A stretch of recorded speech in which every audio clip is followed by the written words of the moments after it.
ask you to join me in welcoming her to the stage here at Fuller Lodge.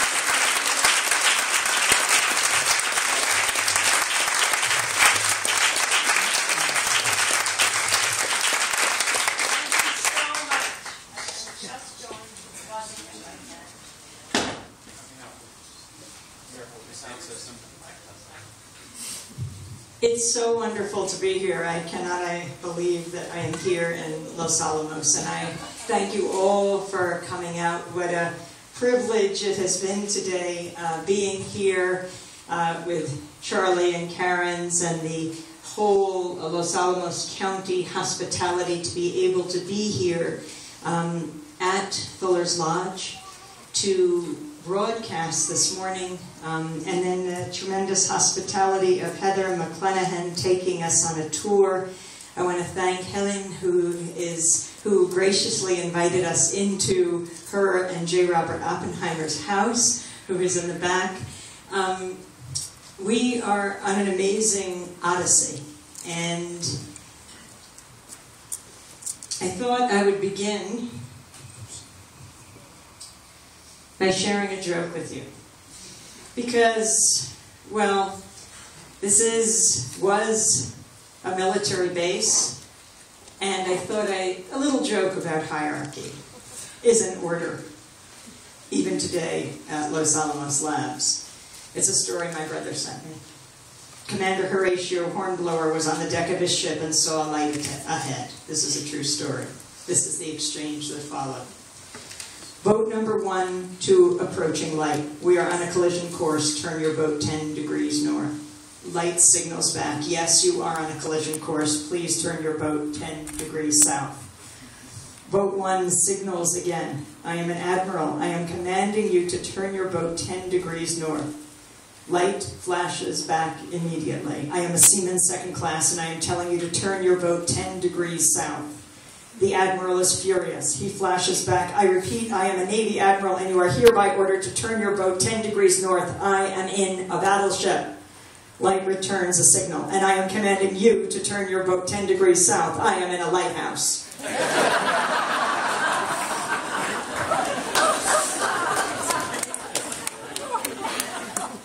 Just wanted to begin on a light note, as being here at Los Alamos, at the birthplace of the nuclear age, is actually extremely serious.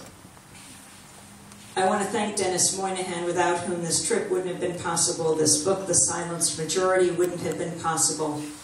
Also, my colleagues who are here documenting this trip, Dave and Steve, as well as Karen Ranucci, the chair of our board, who, well, has taken ill and is sleeping in the car right now. Chuck Skurich sleeping somewhere else, who is driving us around.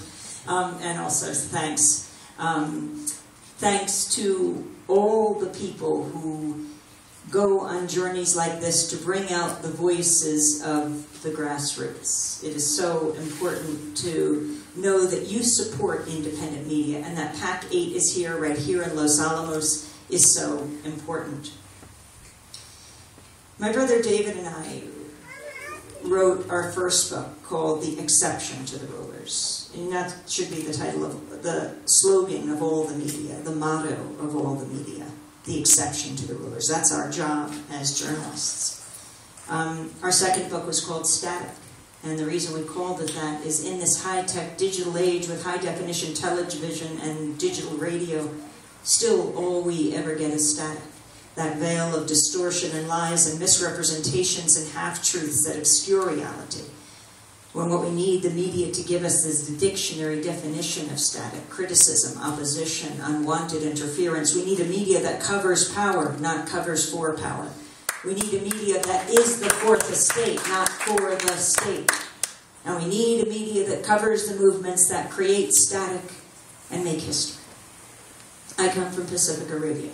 which was founded more than 60 years ago by a war resistor named Lou Hill, who, when he came out of the detention camps in California, said there's got to be a media outlet that is not run by corporations that profit from war, but run by journalists and artists. And that's how Pacifica was born. The first Pacifica station, KPFA in Berkeley, 49.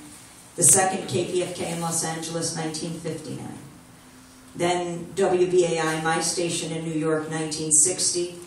1970, KPFT in Houston, 1977, WPFW in Washington, the 5 Pacifica stations. It began just after World War II, after the bombing of Hiroshima and Nagasaki, after those bombs were dropped that were created right here at Los Alamos. We wrote a chapter about the media coverage of what took place, the Hiroshima cover-up. And we then adapted it for a piece in the Baltimore Sun. A story that the U.S. government hoped would never see the light of day finally has been published over 60 years after it was spiked by military censors. The discovery of reporter George Weller's first-hand account of conditions in post-nuclear Nagasaki sheds lights on one of the great journalistic betrayals of the last century, the cover-up of the effects of the atomic bombing of Japan.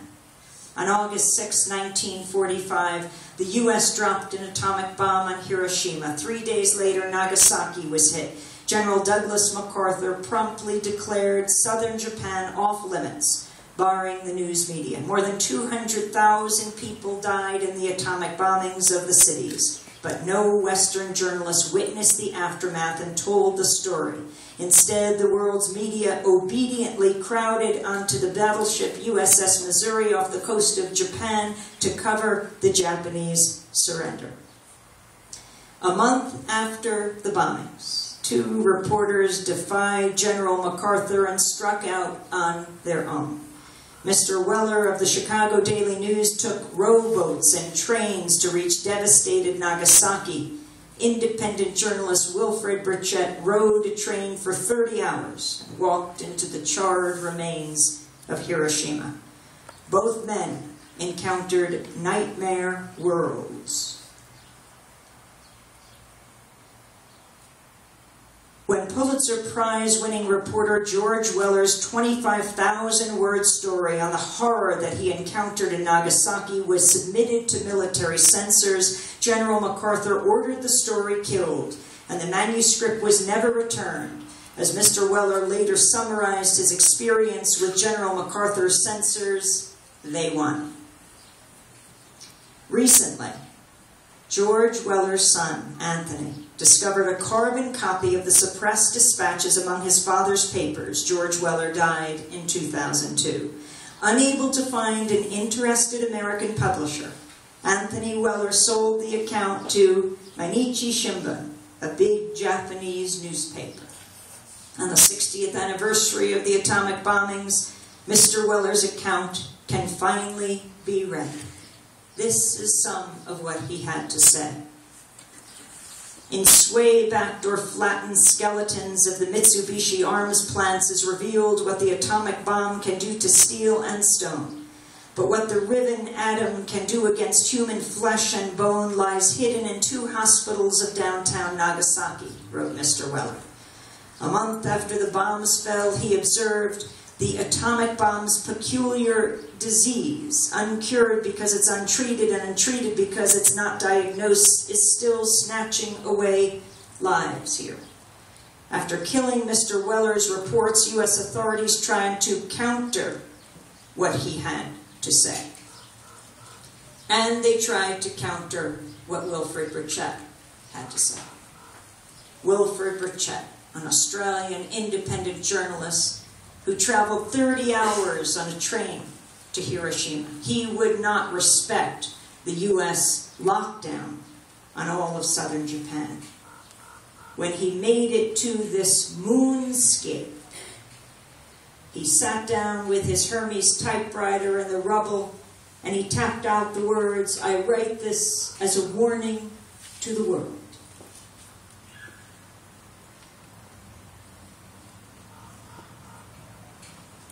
He wrote, in Hiroshima, 30 days after the first atomic bomb destroyed the city and shook the world, people are still dying, mysteriously and horribly. People who are uninjured in the cataclysm from an unknown something which I can only describe as the atomic plague. He wrote again, Hiroshima does not look like a bombed city. It looks as if a monster steamroller has passed over it and squashed it out of existence. I write these facts as dispassionately as I can in the hope that they will act as a warning to the world. Mr. Burchett's article, headlined The Atomic Plague, was published September 5th, 1945 in the London Daily Express. The story caused a worldwide sensation and was a public relations fiasco for the U.S. military. The official U.S. narrative of the atomic bombings downplayed civilian casualties and categorically dismissed as Japanese propaganda reports of the deadly, lingering effects of radiation. So, the U.S. authorities countered Mr. Burchett's articles by attacking the messenger. General MacArthur ordered Earl Wilfred Burchett expelled from Japan. The order was later rescinded. His camera mysteriously vanished while he was in a Tokyo hospital, and U.S. officials accused him of being influenced by Japanese propaganda. Then the U.S. military unleashed a secret propaganda weapon. It deployed its own Times man. It turns out that William L. Lawrence, the science reporter for the New York Times, was also on the payroll of the War Department. For 4 months, while still reporting for the Times, Mr. Lawrence had been writing press releases for the military explaining the atomic weapons program. He also wrote statements for President Harry Truman and Secretary of War Henry Stimson. And I wanted to read his description, the New York Times description of the bombing of Nagasaki, because William Lawrence was rewarded for his coverage by traveling in the plane that dropped the bomb on Nagasaki. He also was brought to the bomb test site on July 16, 1945, and withheld what he knew about radioactive fallout across the southwestern desert that poisoned local residents and livestock.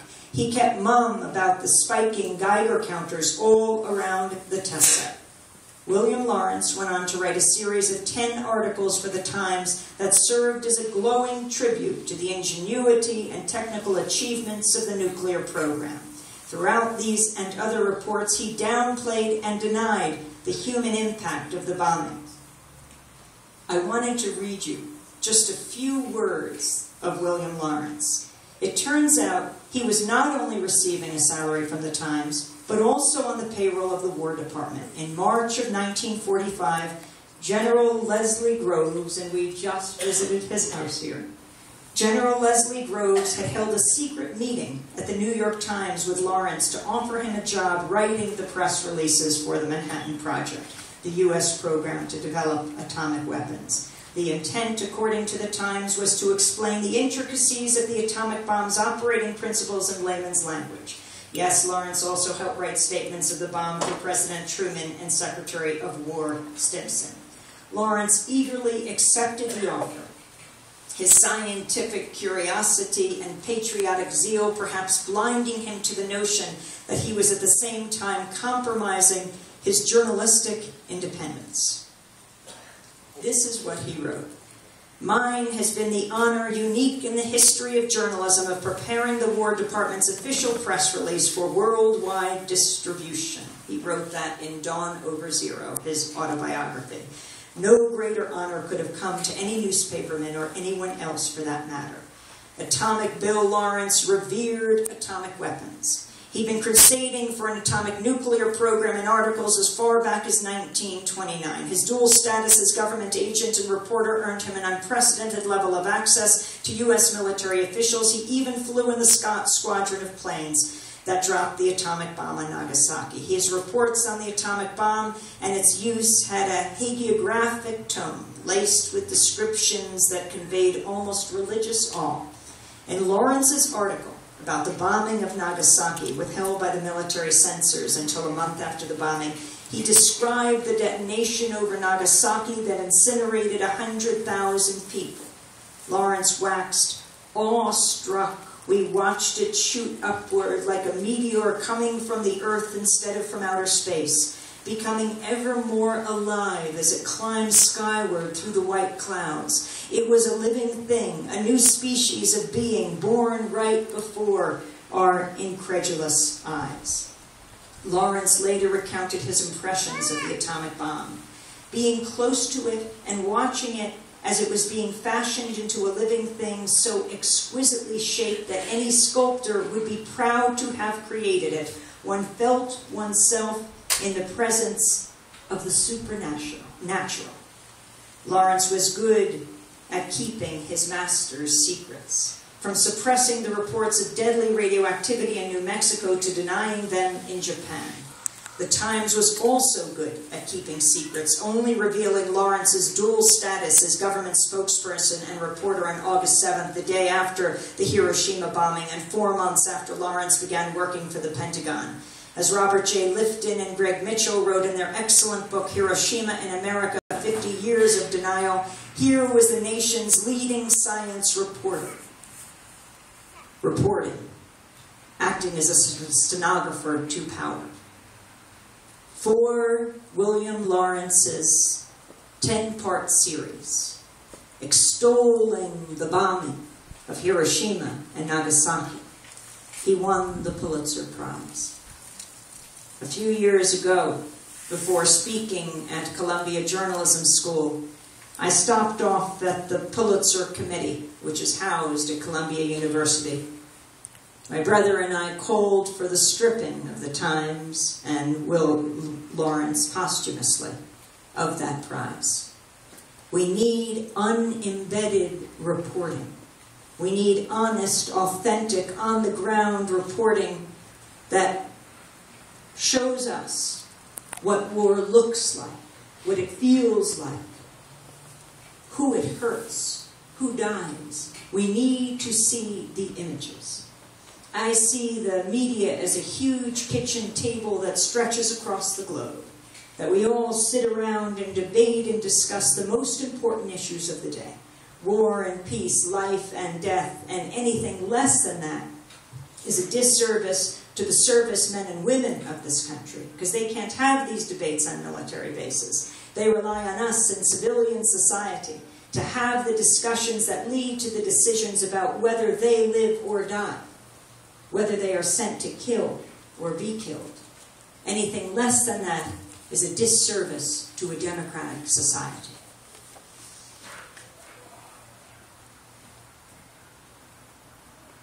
It is well over half a century since the Times' painful, dishonest reporting on the dawn of the nuclear age. And yet just last Friday, after we were in Colorado Springs, on this week that is the 11th anniversary of the bombing of Afghanistan, after we broadcast from Colorado Springs and interviewed a reporter named Dave Phillips, nominated for a Pulitzer Prize for his book, Lethal Warriors, the name of a unit that was sent to Iraq, came back, sent to Iraq, came back to Fort Carson, and continued the killing. Couldn't flip the switch off. And killed their wives and their girlfriends at Fort Carson, killed strangers and other soldiers at Fort Carson. Fort Carson, the murder rate 114 times that of surrounding Colorado Springs. You could only imagine what they were doing in Iraq. And we interviewed a man named Andrew Pagani, who also served in Iraq. Within the days that he arrived in Iraq, he said he was hallucinating from the anti-malarial drug Laria, and he saw a Bradley tank explode explode in Iraqi before his eyes, and he went to his commanding officer, said he needed help, and he was brought up, the first soldier since Vietnam to be brought up on charges of cowardice. Do you know, if you're found guilty of cowardice in the military, you face the death penalty. A remarkable story. And we went from Colorado Springs to Denver, where I was invited by Al Jazeera English to engage in a discussion with David Weston, the former president of ABC World News Tonight, about the elections and about coverage of war. And David Weston, who retired in 2010, said that he felt the media does an honorable job bringing out the full diversity of opinion. I begged to differ. I said, let's go back to 2003. Remember when General Colin Powell gave his push for war at the United Nations? It was that day. He was Secretary of State, had been dragging his feet on war, not convinced of the evidence of weapons of mass destruction, so had a great deal of credibility. But on that day, he said the evidence is in. WMD will threaten us all. And that was the final nail in the coffin for so many. So the group FAIR, a media watch group, Fairness and Accuracy in Reporting, based in New York, did a study of the 4 major nightly newscasts in the 2 weeks around Powell giving his push for war at the UN. This is a critical period. 6 weeks before the invasion of Iraq, Americans are making up their minds. They're trying to gather the evidence. It's absolutely critical. They're turning to the media to figure out what position they should take. As Noam Chomsky says, this is the time when the media manufactures consent for war. So FAIR looked at the ABC World News Tonight, CBS Evening News, NBC Nightly News, and the PBS NewsHour with Jim Lehrer. In that 2 weeks around Powell's address, there were 393 interviews done around war. At the time, the country was evenly divided, for and against the war. Guess how many of those 393 interviews were with anti-war leaders? 3. 3 of almost 400. That is no longer a mainstream media. That is an extreme media beating the drums for war. And David Weston responded. And he said, it may surprise you, Amy, to know that I agree with you. It did surprise me. And he said he will forever regret that the news anchor at the time, Peter Jennings, you know, who died of lung cancer, actually did not believe the evidence around weapons of mass destruction. And he said, I told him to hold back. He said we were under enormous pressure. FAIR looked at the 4 major nightly newscasts. What about the New York Times? In that period, front page story after front page story written by Judith Miller, written by Michael Gordon, or the two of them together, continually alleging weapons of mass destruction based on unnamed sources. After a few years, the New York Times admitted culpability with a piece on page A10 that said something like the Times in Iraq. And without naming names, they said maybe they got it wrong. People call it their mea culpa, I call it their kinda culpa. But that box on A10 is not enough. They needed to be on the front page as many times as those stories alleging weapons of mass destruction appeared. Because it takes time to sink into the consciousness of the American people. And it's not about just understanding history. It's about where we go for the future. Just look at the escalating rhetoric around Iran. We need a media that is honest, that tells the truth. We need a media that lives up to its responsibility. There's a reason why our profession, journalism, is the only one explicitly protected by the U.S. Constitution, because we're supposed to be the check and balance on power.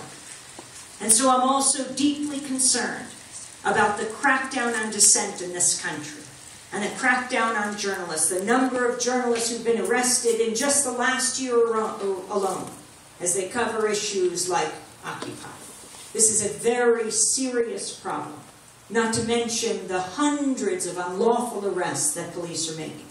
I think we all agree, across the political spectrum with the Posse Comitatus Act, the idea that it's not good for America for U.S. soldiers to march through our streets. But the way I feel authorities have gotten around that is by militarizing the police to a level we have not seen before. Since 9/11, police departments around this country have gotten billions of dollars. They are buying drones, they are buying tanks, they are surveilling local communities at a level we have not seen before. The Associated Press this past year did a crusading series looking at one police department, New York, one of the biggest in the country, the New York Police Department and its surveillance of the Muslim and Arab American community. Thousands upon thousands of people being monitored, law-abiding citizens of this country. The police engaged in what was called mosque crawling. They would go into Muslims' houses of worships, into mosques. They would surveil Arab American and Muslim businesses. They'd follow kids at school. The Yale University president issued a statement outraged, not only that the police were doing this, but they were going beyond New York. They were surveilling his students at Yale. They were going into New Jersey. New Jersey officials were saying, we did not know about this. One of the ways this was discovered is a New Jersey landlord found in one of his apartments an apartment full of surveillance equipment. He got very alarmed and he called the police, but it was the police. We had on a young student, a City University of New York student, a CUNY student who's Muslim, who was named in the documents under the Freedom of Information Act. He got them. His parents didn't want him to come on the show. They said, don't go public, don't target us. And he said, Mom and Dad, we're already targeted. He said, my name is there. The only protection is if we speak out. And so he came on the show, very bravely. And he talked about what was said in the documents, that he and his friends had taken a camping trip for the weekend. One of the people on the trip was clearly an infiltrator.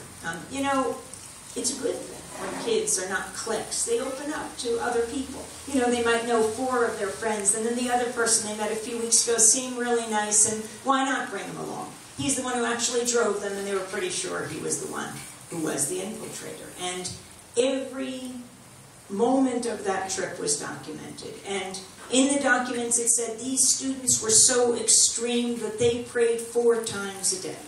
He said this infiltrator was so stupid he didn't know we prayed 5 times a day. Surveillance doesn't improve national security. I was just on a national network and they said, well, can you really fault the police? Because look at what happened on September 11th. I mean, that was very serious, and it certainly was. 3,000 people incinerated in an instant. In fact, we'll never know how many people died, because those who go uncounted in life go uncounted in death, and they're the undocumented immigrants who are working or living near the World Trade Center. It was horrific. But the question that was underlying the reporter's response to me on national television, well, what would you have us do? We've got to make ourselves safer, and that is the price we must pay, he said. I said, really? So you take a person who attacks a group of people, and then you expand it to the whole population or religion that he was a part of.